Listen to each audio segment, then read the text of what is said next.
here's what we're doing. My goal with today, a couple things.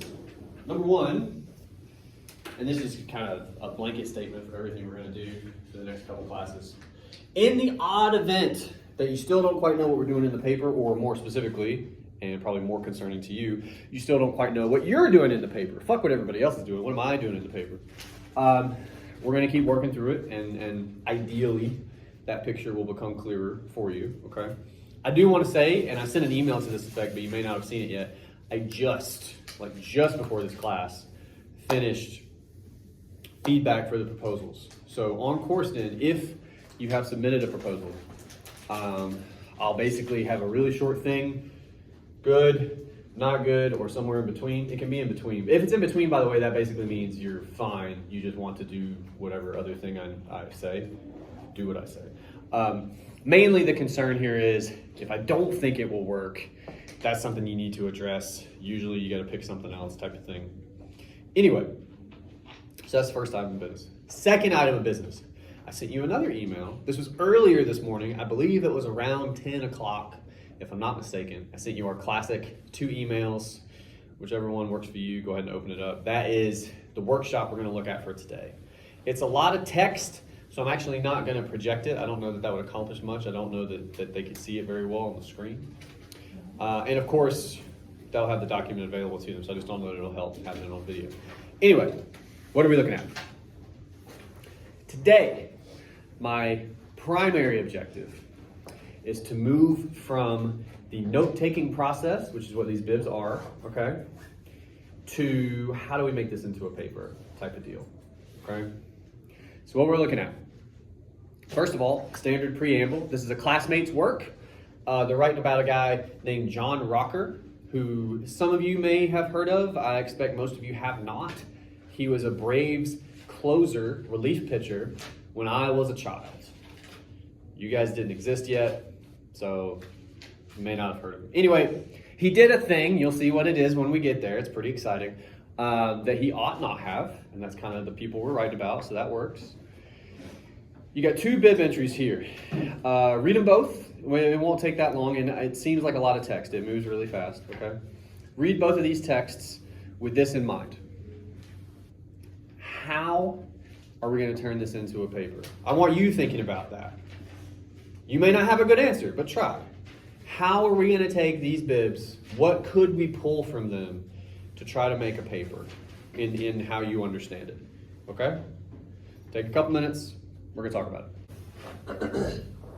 To begin with, there's 2 entries, so I feel like it's only logical. Let's talk about them in turn, right? First entry. What's it about? If you had to sum it up in a sentence or 2, what's that first entry all about? Yes? Oh, go ahead. What does MLB stand for? Oh. Major League Baseball. Okay. Yeah. What's the M? Major. Major M. Yeah. It's the Professional League of Baseball. Yeah. He played for the Braves. He was good. He was really good. His whole thing, again, I remember because I was a kid, I was very impressionable. His whole thing was he would run out of the bullpen, like fucking sprint to the mound. Everybody get all hyped, you know? He's this 6 foot, fucking like 5 dude, just like trucking to the mound with all of his racist thoughts clanging around in his head. I'm not into baseball either. Nobody is. Anyway, it's kind of true. Anyway, so he's a baseball player. Quoted in an interview. That's my favorite detail about this. Now, he says things he should not have said. And again, that makes him like rife for the kind of paper we're going to write. But my favorite detail, I just want to make sure everybody sees this. He says this in an interview. So many of the people you guys are writing about is like, it's an old recording or somebody said they heard that, you know, it's this guy's like, sits down with a person, is like, make sure you write that one down. Yeah, the part where I say that, yeah. Wild to me that he would do this, but here we are. I'm curious to hear from you. I have thoughts. I always have thoughts. I'm curious to hear from you. The directive I gave you, if we were going to use this article in a paper, how do you think we might do that? To the best of your knowledge. This will, by the way, get into what are we even trying to do in this paper territory? But what do you guys think? You say no? I have no clue. That's okay. Today should help you. I hope. What's up? You can show the background of what's going on and what. This is what happened, right? This is how he screwed up, and I think it's pretty plain to see from those two quotations he gives. And again, I love the fact that he gives one, and you're like, that's pretty bad. And then he's like, I guess, explaining further what he thinks about all the, like, anyway, yes. Now, what does that mean? We probably, 99% certainty, will not use this article in our paper. Literally will not use it, okay? What I mean by that, and that's kind of what you're getting at with saying it's background information, is helpful. In the same way, we talked about Justine Sacco, I believe last week, right? And we found that really long article going through her hell day, you know, where the world was learning about this one thing she said.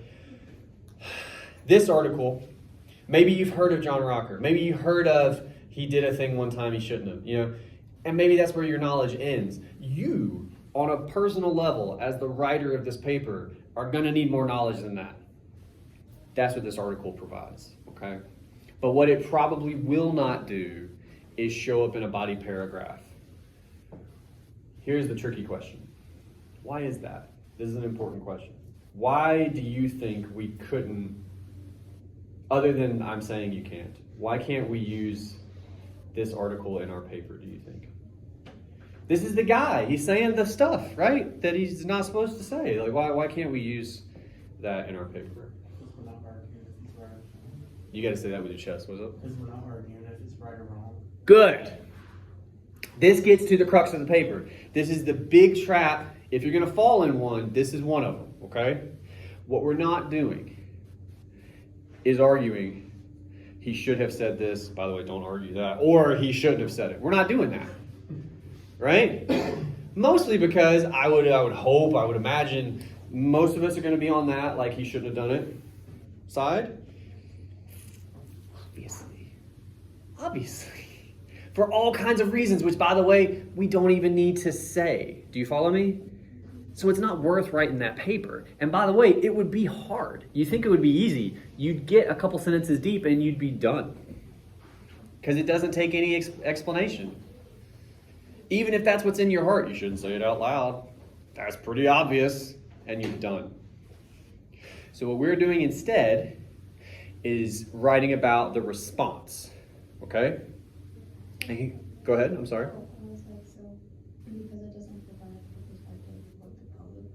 Good. All we've learned about thus far, and it is valuable, again, for us as a writer of the paper is valuable, tells us about the guy, okay?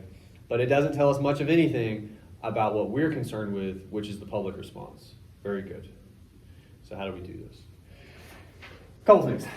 Number one, I'm going to talk to you today about introductions. I know you love doing this. I love talking about it, to be honest with you. What are the 4 parts of an introduction? I know you guys know this. Is this on camera? Yeah. Ooh. In any order in particular. All right. Thesis there at the bottom. Roadmap right here. And the part we're concerned with, what'd you say? Introduction and return. Very good. Okay. Now, I have a firm belief, for the most part, you guys feel pretty good about this one, and you feel okay about this one. Well, honestly, most of the time, if you guys screw up on the thesis, it's because you have some fundamental misunderstanding of what we're doing in the paper. That's when it happens, okay? But when it comes to, like, what is a thesis, or what is a thesis supposed to do, I feel like you guys are mostly comfortable with that. That's good. What we're focusing on today is the other parts, okay? In this case, and I have a sneeze, oh God. And it's not gonna come now. Bless you. That's the worst. It's the worst. All right, it's just in me. Anyway, I want to talk to you about introducing the text. Because it would seem like, with everything we've said, this is at the very least got to be involved in our introduction to the text. But it's not our whole text, because again, our text is the response. So let's start this way. what I'm going to tell you for this paper, first of all, you're still going to use this structure. This is not going to change. This will never change, by the way. Any class you have like this one, that's a super safe structure. It's always going to work, okay? But in this particular case, because our text is a little bit complicated, here's what I'm recommending to you, okay? Previously, you would have done what? Title, author, summary. That can't work here because we have a couple moving parts. So what I'm going to tell you is to do this.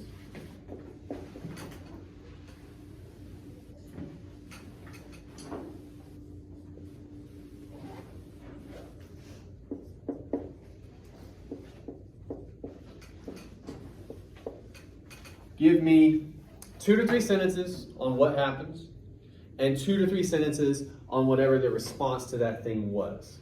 That's going to be a really tight, but offer you enough room to give me details, description of our actual text, which is this, right?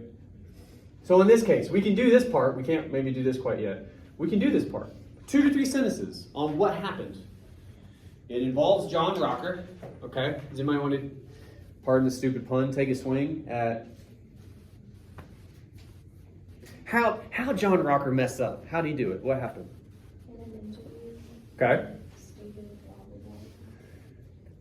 Yeah. Now, importantly, I don't know that we have room in our introduction to provide those full quotations, right? But how would you convey the main idea? He has a thesis here, John Rocker. A little more detail than that, but that's a good start. Messed up in what way? Controversial. A little more specific than that. Why are they controversial? Racist. They're deeply racist, and we'll go ahead and throw homophobia in there too. Put it in the shopping cart. Okay. So in an interview in, I think 98, 99, the years in there, I'm bad with those, but in an interview here, John Rocker was famously quoted as espousing some deeply racist and I keep wanting to say homeopathic. Oh my God. Help me. Thank you. Homeopathic is with candles. Homophobic views. That's one sentence. If you wanted another one, I guess you could say, what? He doubles down on this by continuing his remarks regarding foreigners. He's talking about New York City, by the way. And basically, Rocker doesn't seem to be a fan of anyone. If you want to go the full 3 sentences, there you go. Okay. This is the most important part, though. It just doesn't make sense without this. This one, I'm honestly asking, because I read them both back to back, did we get any of the response in the first article? No. Okay. Well, then that's the end, right? When it comes to that entry. So now we got to think about this. We get some of it. The second article is interesting. The first article is like on the ground when it happens. Here it is. The second article is like 20 years later, I think, give or take. It's like 2022 or something, I think. What's that article about? That's a weird premise for an article. It's about John Rocker, but what about him? I swear to you, I honestly thought this is pretty memorable. Today I had you read a thing about an article about an MLB relief pitcher who said super racist shit in the 90s. And he did something else later on. What did he do later on in this article? He was on a show. So he's on Survivor. He's on Fight Survivor. Do you understand the crazy planet we live on? Where things like this happen? Anyway, blows my mind. John Rocker's on Survivor. Okay. What's the deal? What happens when he's on Survivor? He goes there with a fake name. Which is interesting, right? Yeah. And Okay. then whenever they find out who he is, Uh-huh. there's a lot of backlash on him from his fellow people that he's Survivors? Yeah. Yeah. Okay. So the article then generally seems to be about one of the ideas we've talked about, which is not just you can get in trouble when you say the thing, and he did to some extent. I don't remember, again, very well because I was a child. But this is years and years and years and years later, he can still get in trouble for it, right? That's interesting. That is something we can talk about in our paper, okay? Now, when it comes to what we could use, you raised some points already. The fact that he's using a fake name, that's pretty interesting. That sounds like worst aunt ever territory, right? But to me, usually we want to be as specific as we can. And we don't have the article in front of us, so we can't do some of the work we might want to, right? Only the student has that article. But there's a couple very specific pieces of evidence in this bib. There are two quotations. I want to talk about both. Somebody read the first one for me if you don't mind. It's talking about Rocker. I assume it's a little muddy, but I think they're talking about Rocker on the show, I guess.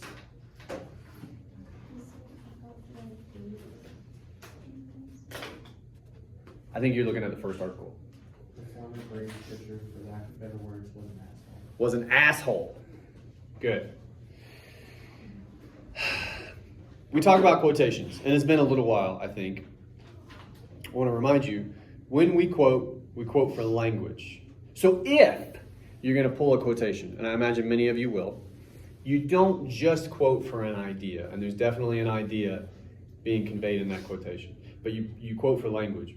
So when it comes to that quotation, would you mind reading it one more time for us? The former Braves pitcher, for lack of a better word, was an asshole. All right. In that quotation, if you had to put money on it, what's some of the most important language, the most loaded language in that quotation? Asshole. Asshole. It is. If you're going to sum somebody up in a word, hey man, tell me about your buddy Derek. Derek's an asshole. That matters. It matters. And by the way, we talk about connotation for a minute. It means jerk. You're saying he's a jerk? Those are two different words. If you say he's a jerk, but he's an asshole, that's different. That's worse. Okay. I just want us to know kind of the territory we're in. Now, why? And I'm curious, what you guys think. Why might it matter, this quotation? The author of the article says that he was, in a word, an asshole. Someone speaking on him. Huh? Someone speaking on him. They're telling us their opinion of him, for sure. What do you say, Alicia? I was saying it's part of public response It is. How so? because he's calling him an asshole, and it's not something that Rocker would say about himself. I would imagine not. Not in most cases, yeah.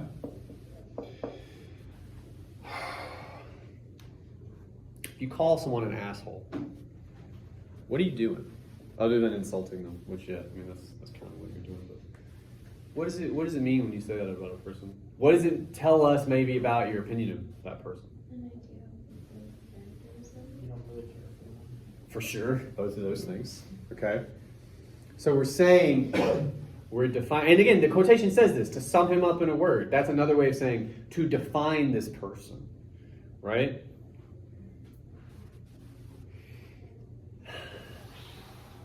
If you had to define a person you know in one word, I would hope it'd be a different one. But why is that? Like if you're going to define somebody that you know pretty well, and I would assume you like this person in some capacity, you're going to use a kinder word, right? Can you just one example? I think I would hope somebody's thinking of somebody right now. How would you sum up somebody you know in one word? Caring. That's a good one. Okay. And then whoever that person is like, they sound nice.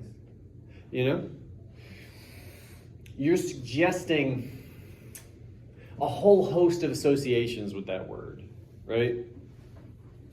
Here, we go with asshole. It does the same thing, just in a very different direction. Why do you think the author calls him an asshole? Just based upon what we have here. Why do you think we do that? We have a couple of reasons, by the way. I'm just wondering what you think. He's giving a summary of his interactions. It doesn't seem to go well on the show, right? Yeah. Why doesn't it go well? Again, all we have is these notes, but I think we have enough. Why doesn't it go well on the show? What's the problem?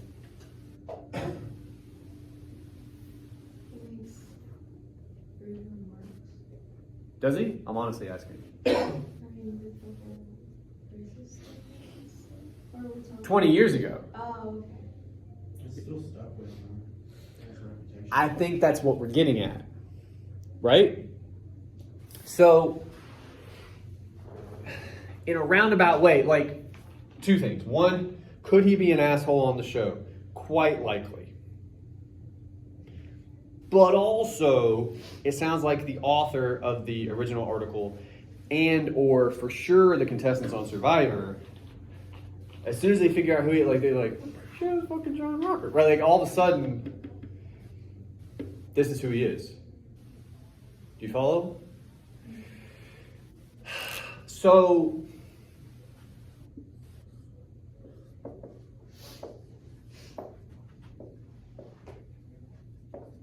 this gets into the start of a conversation some of you, not all of you, but some of you are trying to have in your papers. There's all kinds of examples about people who, again, most often these days, it's like they tweeted a thing 10 or 15 years ago and somebody finds it and all of a sudden they can't host the Oscars, you know, that sort of thing. That stuff happens. And on the one hand, you have people who are upset, and rightfully so to some extent, because they said a thing that was terrible, right? We get that, okay? But there is always the other side, which at the very least says something to the effect of, man, wasn't that like 10 years ago, 15 years ago? Like, I mean, the example I'm thinking of is Kevin Hart. Like, isn't Kevin Hart maybe a different dude? You know, like that's the question. So what we're, again, and we're not saying whether or not that's true. What we're trying to investigate, why do we do this? The hanging on to our opinion of somebody, in this case, John Rocker, for 20 years. Some of you aren't even 20 years old. Do you know what I'm saying? Longer than you've been on this planet. He's been hated. He's been an asshole. Right? What does it mean? We can start, because this is smaller. This will make more sense to you, I hope. What does it mean when you define somebody with a term like that for that long? You know? Did your hand up? I can't tell.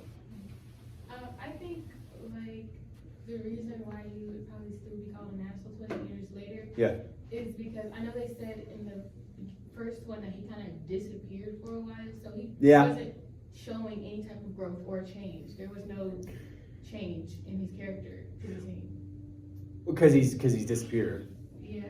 Okay. Yeah. I mean, I always try to play devil's advocate with you guys. I mean, on some level, I mean, I have to read at least some of that due to, like, wanting to disappear. Do you know what I mean? Like, if you said some stuff like that in an interview, I just think most of us would go, okay, I'm going to hide. If he stayed around, like, dominated. Well, and also, I mean, look, I just don't know how many, like, retired baseball people we follow. Like, again, I'm just trying to be as fair as I can. I feel you on that to an extent. But even that gets me to our earlier argument last week about, if you don't see a guy for 20 years, and yes, he doesn't show growth because we haven't seen him, couldn't you also assume that maybe he's different? You're like, I guess what I'm saying is, it seems like most of the time we always go to the worst possible conclusion, right? If that makes sense. But we're getting off topic here a little bit. Like, let's stay with the quotation. Not why are they calling him an asshole? Because on some level we understand that, right? It makes sense. What does it do to define a person like that for 20 years? Like, I'm trying to think of a better way to ask this question.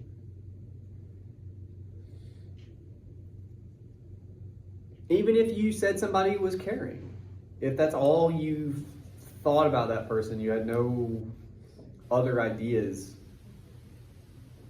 I mean, could that possibly be a bad thing, even though it sounds nice? If that's the only thing you can say about somebody, you know?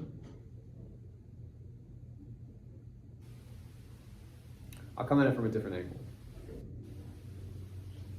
When you're saying somebody is an asshole, and you don't know them. We don't know John Rocker. And again, I'm owning the fact that he could for sure be an asshole. He kind of sounds like he might be. But if we're going to call him that out of the gate, right?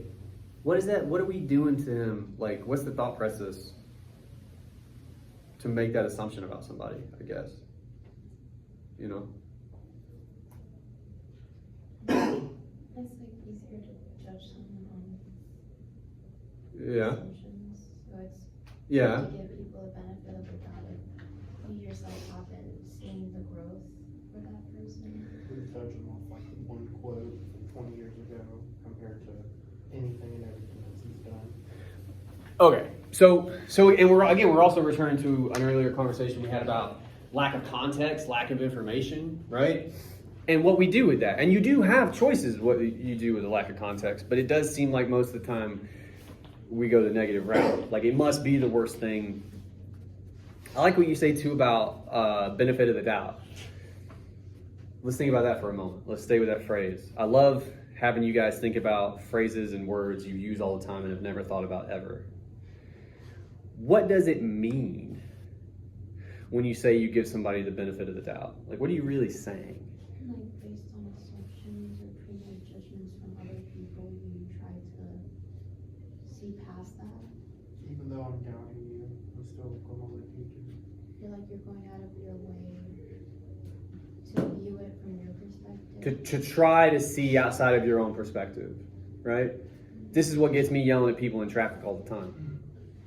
And if I gave them the benefit of the doubt for a moment, maybe there's a bee in the car or something. You know, I don't know. I'm saying stuff happens. Life is complicated. Humans are complicated fundamentally, right? Some of you know this just in your lives right now. I see some of you struggling in this moment. If I was an asshole like John Rocker, maybe my assumptions would be like, fucking get to bed, do stuff, and maybe there's truth to that. But you're also a person, maybe you have a job, or maybe you were up late doing whatever human stuff that you do, right? That's totally justified. Benefit of the doubt is acknowledging somebody else's humanity and how different from your lived experience it can be, because it always is, right? And if you're not going to give somebody that, then what are we saying we're doing?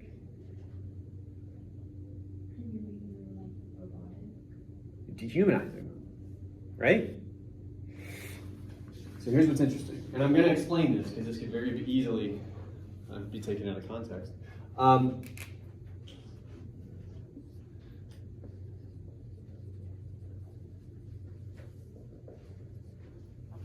We've dehumanized John Rocker, I guess more or less ever since he said the awful things that he said, right? And again, at no point in the paper are we saying it's justified to do that. Some of you right now may be thinking to yourselves, good, fuck that guy. Okay, I mean, but that's not what we're doing. All we're saying, because it's part of our analysis, yeah, I think we are. If you, and you may not have heard of him, but if you find some older person in your life who's from the Atlanta area and you say the name John Rocker, it's likely that word will come up.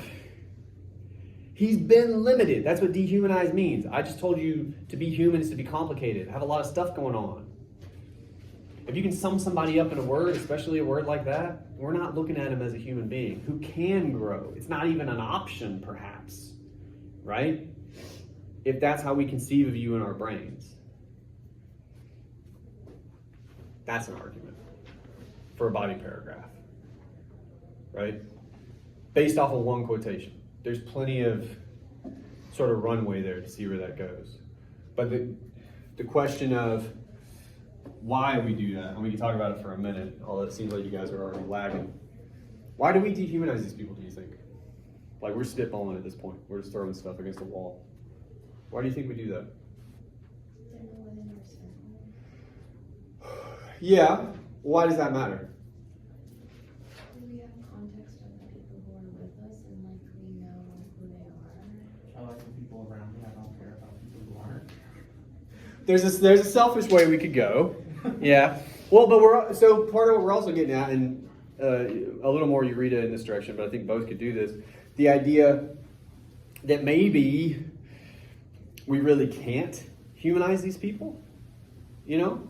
We don't know anymore. We can't know them, right? How would you? Again, whoever you're writing about. I got people writing about Kanye West, and I'm gonna mess up some of these names, I'm sure. Jeffree Star, is that his name? Yeah. Yeah. I got, you can't know any of these people, no matter how much YouTube you watch or whatever. You can't know who they are. They're just like people on a screen. So they're always, maybe part of the argument would be dehumanized in some way, But maybe, again, because we're just testing out arguments, maybe that dehumanization mechanism lends itself to negative assumptions, Not just it's easier to think poorly of somebody that you don't see as human, but almost like it's almost guaranteed you would do that, Like, again, full circle, you're going to give your buddy the benefit of the doubt most of the time, right? You are. Your friend's a fuck up. Nah, but he's a good guy. Like, you're going to do that for your friend because you know him as a person. We don't do that here. All right, so that's one paragraph we could potentially write in this paper. The other one, what's the other quotation? This one's a good one too.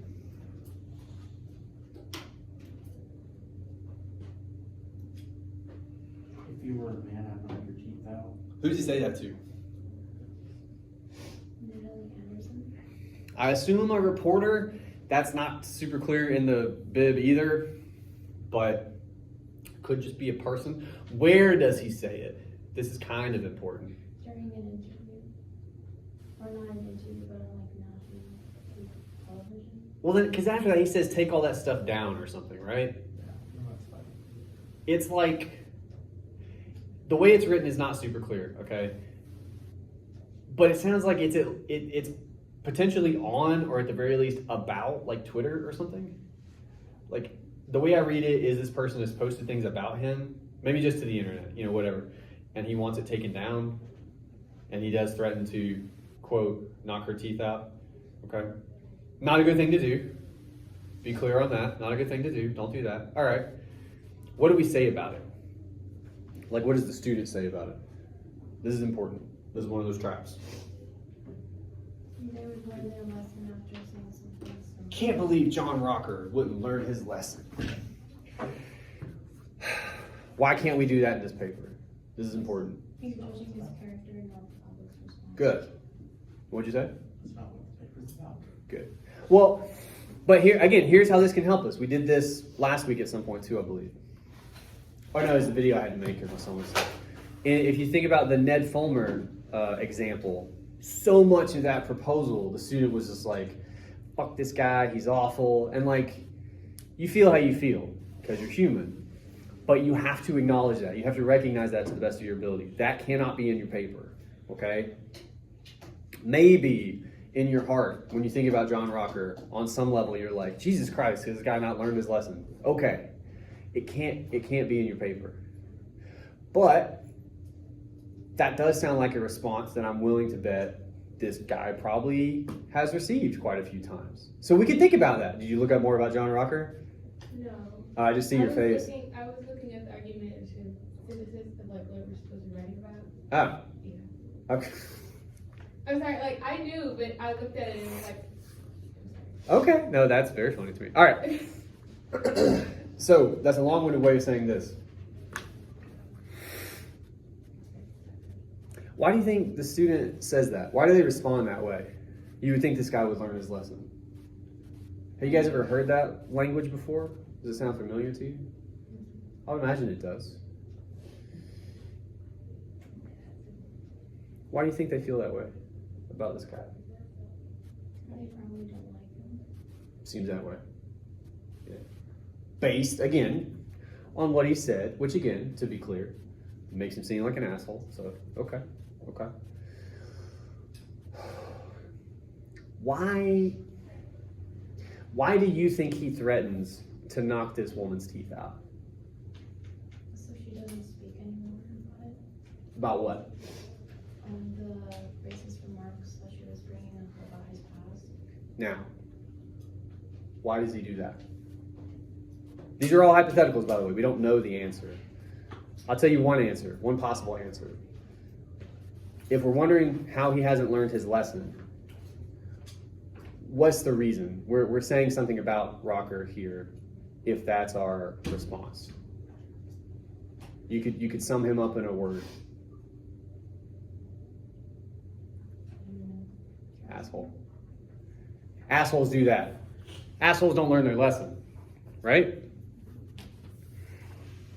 I just want you to think outside the box for 1 second. What's another possible reason he's so angry with this woman for posting things about the awful shit he said?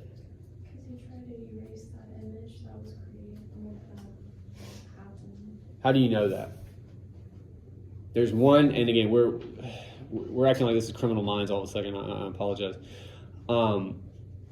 You know he's tried to hide his past. How do you know that? He erased his name. Use a fake name. Like a felon or something, right? He's using a fake name. That suggests a couple possibilities, and I'm willing to hear any of them. But if he's trying to hide his past, and he feels so strongly about it that he's threatening to beat up this lady, what might that tell you about his connection to his past, his opinion of it, his feeling of it?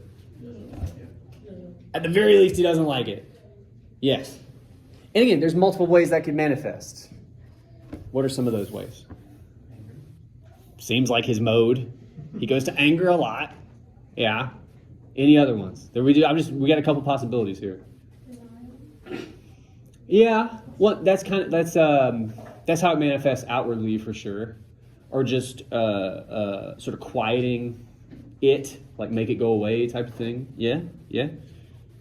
Where does that come from, though? That's another possibility, isn't it? Could you call it an asshole? I know. Pretty sure not many people like being called that. Probably. But, so think about it this way. If, and again, I want to be clear, as always, if we can, if it's possible, and this is what we're trying to do, if you can divorce yourself from whatever your opinion of this guy might be, or your opinion of what he said might be. I understand that's difficult sometimes, but that's what we're trying to do. Okay? That's what analysts do. If you try to appreciate this guy as a person who probably has some fucked up opinions on people still, I mean, that doesn't seem terribly, unlikely to me that he wouldn't be a great guy to have lunch with. But he's also a person who has feelings and whatever. It's interesting, again, potentially for another body paragraph. Here at the end, we get the response to him threatening this lady as just typical John Rocker, can't believe he hasn't learned his lesson. Rather than, is it the right response? No, don't knock out people, okay? But why would he do that? 20 years would still be wrong. And just being fucking mortified by what he said and what has happened since then. Yeah. Because anybody would. Any human being would, right? So again, in a different way, and I think the conversation could be different enough, it could be a different body paragraph. Again, we come back to this idea that he's getting dehumanized. And it seems like in this case, that dehumanization has almost made him into a non-person. Do you see what I'm saying? Because we're getting him saying things that make him sound like it make him fit the definition, if that makes sense. That's how the paper runs, okay? I'm going to talk to you for a couple more minutes about the introduction because I want to make sure we're clear. But this is the body of the paper. Specific information, like always, it can be a quotation. It doesn't have to be. It depends, okay? But that's one body paragraph because this is one response. And I think it's the main response, if I'm being honest with you, in this guy's case. Most people would sum him up like this. So you talk about that and what that does and why we do it. And then maybe in the next body paragraph, how it almost becomes, I don't know if you're familiar with the phrase, a self-fulfilling prophecy. If you call somebody an asshole for 20 years, eventually they turn into an asshole. It just works that way, That's interesting. Okay. When it comes to the introduction, as I said,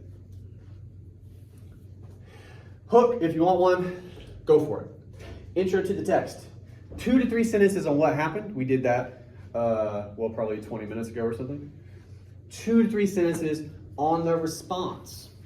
In this case, what? Initially, Rocker was suspended for 14 games, met with a good degree of public backlash. That's one sentence. This backlash has followed Rocker past the end of his career all the way up to today. That's 2 sentences. That could be enough. If you wanted one more, you could describe that backlash. And I know we don't know a lot about it, but I think we could guess. How would you probably describe whatever backlash you think he's received? Every one word, yeah. Embarrassing, we said. He's been shamed, like kind of how Oliver. I'm curious what Oliver would think, like how long this guy should be shamed. Anyway, that's our introduction to the text.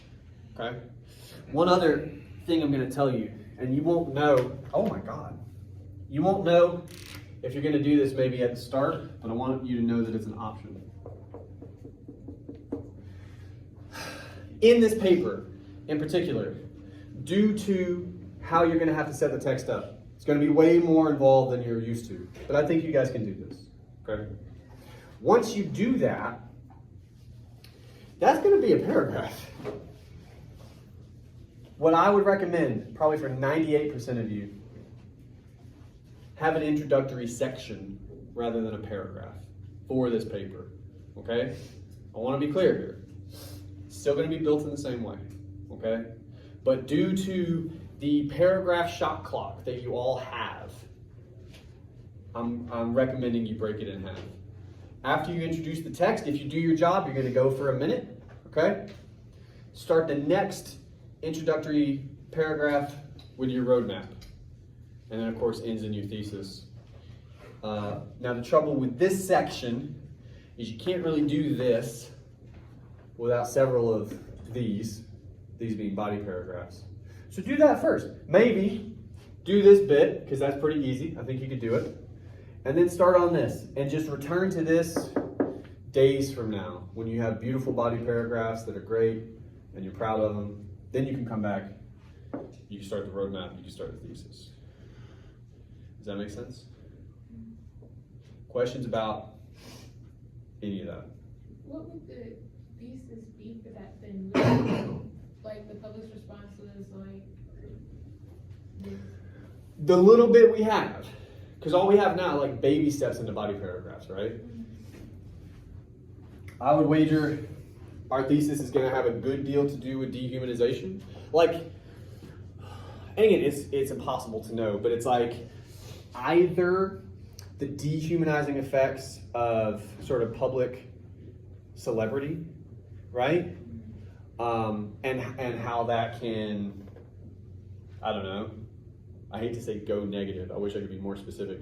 But again, that's the difficulty we have right now because we don't have a paper yet. But to try my best to answer your question, I think it's going to lean into this pretty hard. Just with how this is going and how our discussion started to go about threatening to knock out that woman's teeth, right? Those two at least. And you would need other sources, and there may be other responses, and that would change your paper too. But in this case, it seems like at least a big chunk of our thesis would be concerned with this conversation around dehumanization. Does that kind of answer your question? Okay, good. Other questions? That was a good one. So, Yes, ma'am. roadmap is like still the same way. Yeah, and again, the reason we can't really work on it today is like all we have. Maybe it would start. Well, I keep pointing to assholes. Maybe how it would start would be this dehumanizing thing. You know, the effects of, like, one of the primary effects of public shaming seems to be society's penchant for dehumanization. Rocker, in fact, this is the second sentence. Rocker, in fact, I don't know, is widely considered a social pariah, one who even went so far as changing his own name. That's maybe how our roadmap could start, if this is how our body paragraphs are going to start. Yeah. Again, the way these work doesn't change. It's just in this particular case, given what I'm asking you to do, this one section is going to be expanded. So I'm just telling you, you should make room for it, essentially.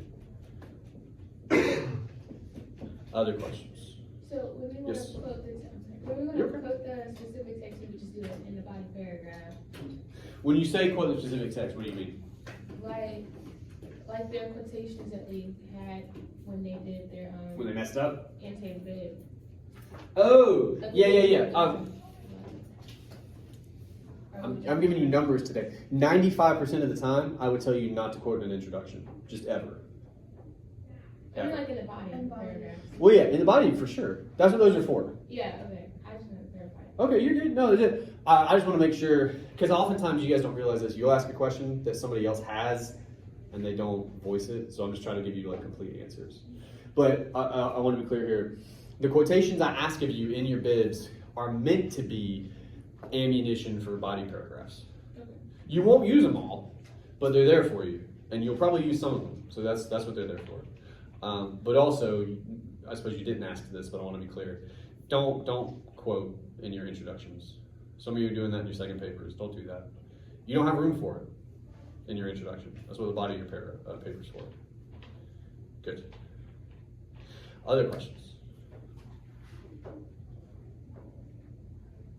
What time is it, by the way? I don't know how to interpret that noise. I feel like Jackie made it. Maybe it was somebody made a noise. Okay. Well, it's allowed regardless. I'm just trying to interpret you guys sometimes. All right. Here's what I'm thinking. I have to be careful how I word this because you will check out at a certain point mentally if you haven't yet. What we're going to do, I'm going to let you go here in about 2 minutes. I got your attention. That's good. Before you go, I'm going to say a couple things. I want to review what we have coming up, and then I'll let you go, okay? Number 1, SI. Again, I struggle with days. Today's Monday. Tuesday, which is tomorrow, virtual session at 2. You still get the link in your email, and you access it through G-Chat. Google Meet, same thing.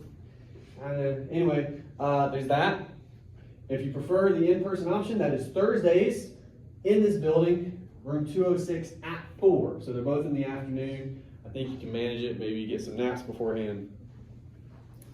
Yes, ma'am. What if you want to go to that, but you have work? The other thing I would offer you, I've done this in the past, because if you go to 3 SIs before a paper is due, you get 5 points. You can substitute, if you're not able to go, with The writing center? the writing center. Yeah, I don't know why I couldn't summon that language. Yes, you can do that instead. Okay. I can't make any of those. Yeah, me neither. Like all of my classes start at those times. Okay. You guys gotta say something earlier too, man. I know. We're months deep into class. All right, anyway, that's the bridge we can cross, but that's kind of up to Laura and her schedule too, because she's a human. Laura, you're a human. But anyway, if it can't work, if we can't make it work, the writing center is also an option. I'd say 3 sessions, you get 5 points on a paper, so it's worth considering. Also, maybe you'll learn something. Last thing I want to tell you. As part of the bargain with me letting you go, okay? Because originally, I brought a book. I was going to watch you guys write in class, and I know how much you love that, because I love it too. Here's my trade. You're going to go out into the world. It's sunny. I think it's warming up enough to where it's not going to be brutally cold like it was this morning. Maybe you'll throw a Frisbee or something. I don't know, whatever you guys do, okay? But you're going to go in a second, and you're going to be happier than you are now. Cool. At some point in the next 24 hours, don't let it go past that. Take 10 minutes. 10 minutes. Set a timer if you want. Be that anal about it. Do this. Just do this. I would be shocked if it takes you 10 minutes to do, by the way. 2 to 3 sentences on whatever your person did. Make yourself stick to that. Because some of you wrote me novels in your proposals, okay? That's great. That's what it's for. 2 to 3 sentences on what happened. Make it that short, okay? 2 to 3 sentences on the response. If you can do that, you have a very good chance at actually focusing whatever it is you're going to talk about, and then you can start the paper. That's your first bit of homework. Your second bit of homework, conveniently enough, is an introduction, which needs to start with that, and a body paragraph. We're going to really talk about body paragraphs next time, so if you don't feel great about it, it's okay. I would still recommend writing one. I think it would help you, even if it's garbage. Yes? So, I know Wednesday is the last bid due. What is that? Because today was the first bid. Yes. And then Wednesday's the last bid. Yes. What is The bib? What we looked at today is a student example. Each homework assignment is 2 bibs, to be totally technical, so there's 4 total. We have a prompt on Courseden that gives you like a step-by-step if you're not sure what I'm looking for. Honestly, all it is, I'm forcing you to take notes because you have to do research for this paper, okay? and you guys won't unless I make you. So that's what the bibs are for. Okay, so find research and then just put it. Yeah. And again, we talked about this a little bit when we looked at Justine Sacco. Depending on how you guys do, I haven't looked at the rest of the bibs yet. We may talk about it more. But you use Google. You try to get a sense of whatever your person said or did, what was the response to it. In this case, the response to Rocker is pretty much universally, fuck that guy. Yeah. You know? But if you can actually find articles, this is why we don't go on Twitter. If you can actually find articles, people will usually describe it better. They'll say it better than just fuck this guy. They'll say why. They'll talk about, opinions people have. Those are the kinds of arguments like that one that we can dig into, that we can actually write a paper about. Does that make sense? Mm-hmm. All right. And like I said, when in doubt, I just want to remind you, and then I'm going to let you go. On the bib prompt, there's a step-by-step. It's like 4 or 5 steps. I know it's asinine. It's easy, though. It's like works cited entry, summary of your article, how you're going to use it, a couple quotations. Like if you just go through those steps, you can do these bibs no problem. All right. Go do whatever it is you're going to do. Thank you, guys.